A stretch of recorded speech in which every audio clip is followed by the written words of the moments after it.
আপনি আপনার সন্তানকে ডাক্তার বানান, ইঞ্জিনিয়ার বানান, আমাদের কোনো সমস্যা নাই, কিন্তু একটা রিকোয়েস্ট থাকবে, আপনার সন্তানকে ছোট্টবেলায় কুরআনুল কারীমের সঠিক শিক্ষা দেন। ছোটবেলায় সঠিক শিক্ষা দিতে পারেন, সন্তান যখন কুরআনুল কারীমকে ধারণ করবে, বলার পরে এই কোরআনের মুজিজায় ওই সন্তান কখন নাস্তিক হবে না, ওই সন্তান দ্বারা সমাজ কলঙ্কিত হবে না, ওই সন্তান জানা জেনা বিবেচনা হবে না, ওই সন্তান চোর হবে না, ওই সন্তান বাটপার হবে ইনশাআল্লাহ।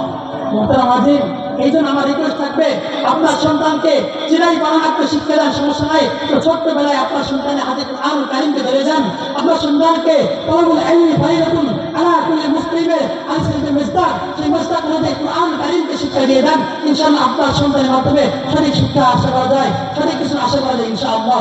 মোহতারাম হাজির, তাই পরিশেষে বলবো, হে কোনডাঙ্গা পিচ্ছিল পথের সহযাত্রী বন্ধু আমার, আজকে তোমাদের ভ্রমণে খুন থাকবে, আর তোমাদের আত্মচিৎকার, তোমাদের মা বোনদের আত্মচিৎকারে আকাশ বাতাস দাঁড়িয়ে উঠবে, তা কখনো হতে পারে না। সেই ছেড়ে কথা আলীর বলে বলিয়ান হয়ে আমরা স্পিড মুখে ধারণ করে নিয়মতান্ত্রিক পন্থায় ময়দান ছেড়ে পড়ো, যেখানে সালাউদ্দিন আইনের উদ্দেশ্যই, যেখানে তারিক বিন জিয়াদের নির্দেশ শুনবে না, আবর্তিত হও মোহাম্মদ বিন কাসিমের চূড়ান্ত ভূমিকায় আঘাত হও, চূড়ান্ত আঘাত এবং দীপ্ত কণ্ঠে ঘোষণা দাও, তাও একটি আমার আওয়াজ সির মাই আমারা আসান নেই বিতানা নামা নিশানা আমারা আসল বিআল্লাহি ওয়া ফাতহুল করিম ওয়া বাশশিরিল মুমিনিন। আসসালামু আলাইকুম ওয়া রাহমাতুল্লাহি ওয়া বারাকাতুহু।